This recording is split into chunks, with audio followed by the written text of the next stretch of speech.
Preface, a reawakening of the artist and a prayer to the muses.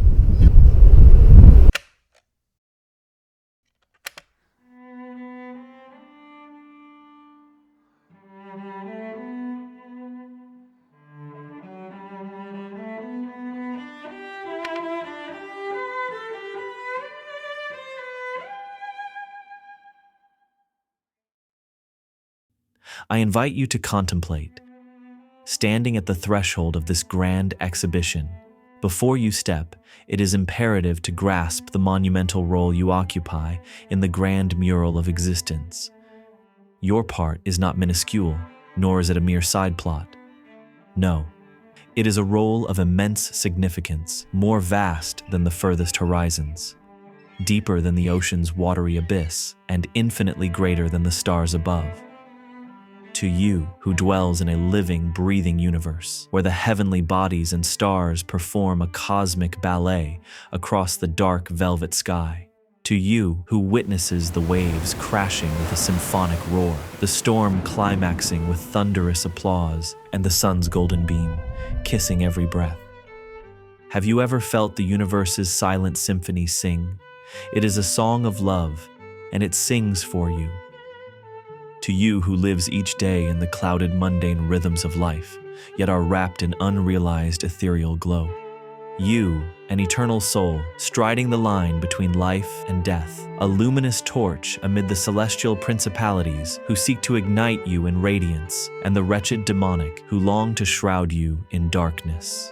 You are not a redundancy, a mere frivolous fragment of this world. You are a bridge, a bond between the temporal and the eternal, a living testament to divinity. Each moment of your existence is a thread. Each action is a stitch in the grand tapestry of life. This is not merely an exhibition of art. It is a celebration of man.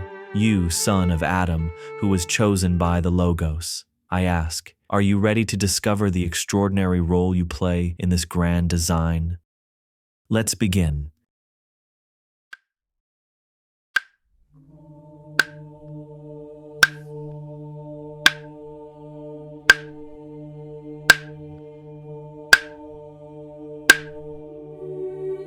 To know you, we must first discern man. And to truly know man, we must seek out God. At the dawn of existence, humanity was crafted by the divine to know, to love, and to serve, a purpose intricately woven into the very fabric of our souls. Before the shadow of the fall, we walked in perfect harmony with the Creator and the tapestry of creation. Paradise was not just a place, but a state of being, where work was a joyous collaboration with the Creator, a dance of purpose rather than a burden. In this original design, we were called to cultivate and care for the earth, living in a symphony of balance and communion, a radiant reflection of divine love and gratitude. Man, in his perfection, was called to stand beside divinity as a master of creation, to forge, to rule, and to bring the wild to order, shaping the material world into a dominion of purpose. For this all men are called. Yet, has it ever been so plain or untroubled? No.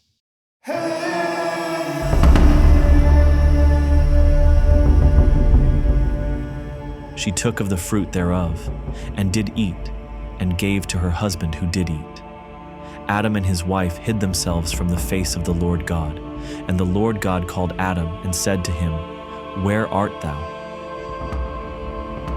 Just because one is called does not mean we shall always reply. We depart often from the Logos, this world granted to us through love disrupted by a bite of the forbidden, thy eyes veiled in pride from seeing truth unabated. We have lost our way, both as humans, but as collaborators with the light. Man had hid himself in sin, hid themselves from the muses. He wished not to hear the music, write the poems, sculpt the man. What shall an artist do without his paint? A sculptor with no clay, and baker with no wheat. For us to return, we must beckon to him. We must call out from the wild, for he shall answer with a promise.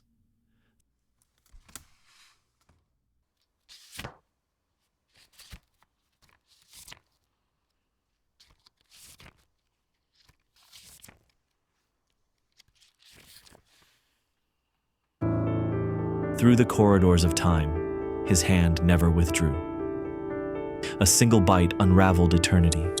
Eyes opened, innocence withered, and the weight of shame drove them into the shadows, the divine sending them outward, and so they fled out of Eden, their backs to paradise, their hearts burdened with the first sorrow. But the tragedy of man did not end in Eden's dust. From that first sin came the first blood spilled. Cain, consumed by envy, raised his hand against his own flesh, and the earth drank the blood of Abel, the innocent. His cry rose from the ground, and justice marked the murderer with an exile even deeper than his parents. The world, still young, already bore the wounds of generations past, and man multiplied upon the earth. Yet instead of seeking his maker, he sank deeper into corruption, twisting the image of God into shadows of his own making. Giants roamed the land, mighty and wicked, and the hearts of men churned with thoughts of evil, unceasing. The heavens wept, and judgment loomed on the horizon. When the floodwaters swallowed the earth, a remnant floated upon the promise, cradled in an ark of salvation. When the nations scattered from Babel's shattered heights, he called forth one man from the dust of Ur, forging a covenant beneath the endless stars. A son was spared upon the altar, a ram caught in the thorns, a whisper of a greater sacrifice. His people groaned beneath Pharaoh's lash, but the sea parted, and the law descended in fire upon Sinai, written by the very finger of the divine. Yet still, the heart of man wandered. The land of promise was seized, but idols defiled its altars. Kings rose and fell, wisdom built temples, yet pride turned them to ruin. The exiled wept by Babylon's rivers, their harps silent, their city ash. The prophets thundered, their voices flames in the dark, calling, warning, weeping for the wayward flock. And though empires shifted, from Persia's decree to Rome's iron fist, the silence of heaven grew heavy. But silence is never the end of a story.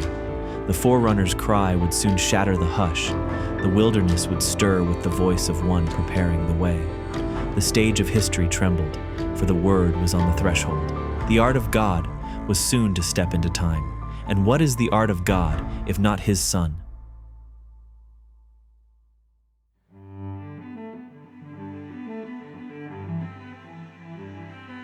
The artist is not set apart from men. He is woven into them, a baker kneading providence, a tailor stitching fate, a musician drawing symphonies from silence, the carpenter shaping the very beams of destiny in the form of the cross. The artist is he who hurls lightning into the hearts of men, a tempest of truth that strikes the very core of all that is sacred. At his very essence, the artist is called to craft creations that soar beyond the boundaries of his own mind, to unveil that which sleeps beyond the veil of mortality. The world may say art is taught, but art is not learned. It is revealed, a sacred whisper from eternity, bestowed from the muses like the first breath into dust. Let no one mistake the artist for a force of their own, nor his creation as severed from its source. Just as the branch cannot claim life apart from the root, neither can the artist create apart from the muses via the logos. Let us tell them what these works of art are about, and not merely tell them things about these works of art. Let us tell them the painful truth, that most of these works of art are about God, whom we never mention in polite society. It is vanity to believe that we are the creators, for the Spirit moves only by the will of the first mover. And when the Spirit does move, when it stirs, it reveals truths beyond the physical realm, making the artist a conduit for all humanity.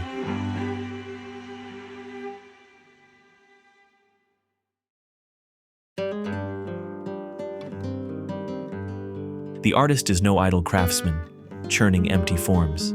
He must not paint without revelation, sculpt without symbol, write without truth, for the Almighty does not fashion the meaningless. Yes, it may be possible to create what stimulates the senses alone, what appeals to the momentary pleasure of an era, what obscures responsibility for the sake of amusement, but to do so would only reveal that we are an unserious people of an unserious time.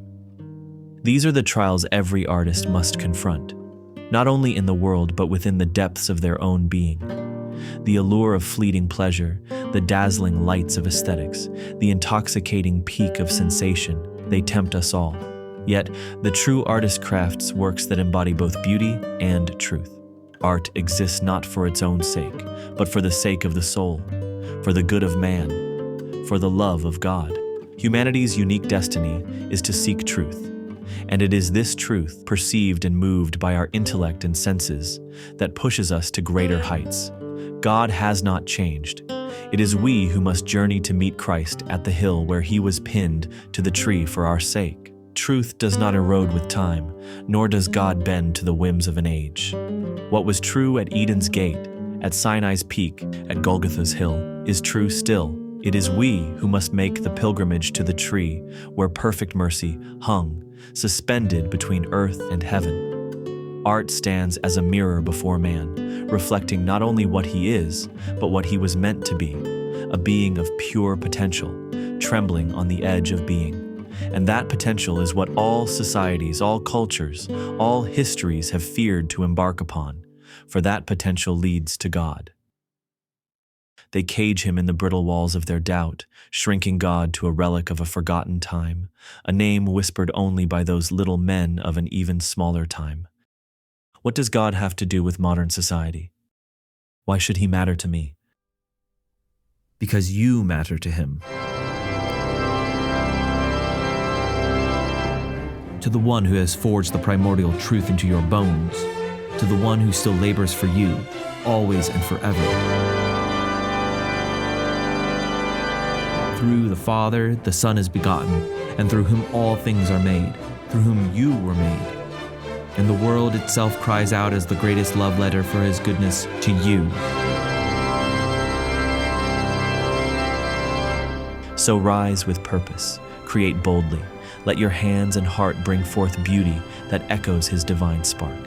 You were not made to be silent, nor to fade into the dust. You were made to carve his name into time itself.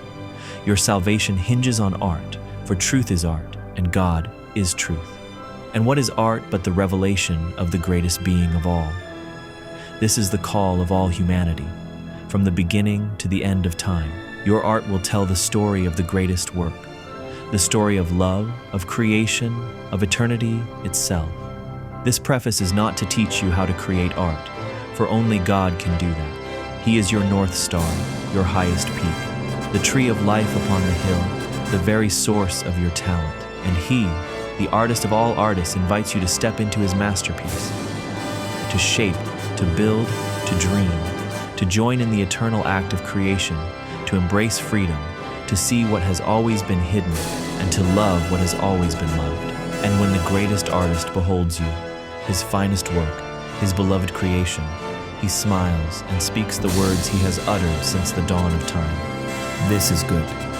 God bless and thank you for watching.